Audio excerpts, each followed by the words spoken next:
তোমার জন্য দেশ নাকি দেশের জন্য তুমি? বন্ধুরা, অবশ্যই প্রকাশ পেল সাকিব খানের বহুল প্রতীক্ষিত সিনেমা সোলজারের ফার্স্ট লুক।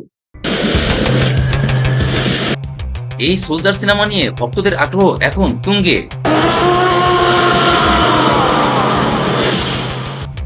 অনেকে অনেক কথা বললেও এখনো সিনেমায় কে কোন চরিত্রে অভিনয় করবেন তা এখনো প্রকাশ পায়নি।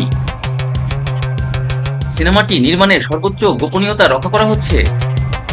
আগে তাণ্ডব সিনেমায় সাবলা নূরের সাথে কিছু শুটিংয়ের দৃশ্য প্রকাশ পাওয়ায় ভীষণ চটেছিলেন সাকিব খান। এবার নাকি সোলজারের শুটিংয়ে সকল মোবাইল বন্ধ রাখা হয় সবার। কথা রয়েছে আগামী জানুয়ারির মধ্যেই সোলজার সিনেমাটি মুক্তি দেওয়ার। বন্ধুরা, সোলজার সিনেমার সকল আপডেট জানতে চ্যানেলটি এখনই সাবস্ক্রাইব করে রাখো। তোমার জন্য দেশ নাকি দেশের জন্য তুমি?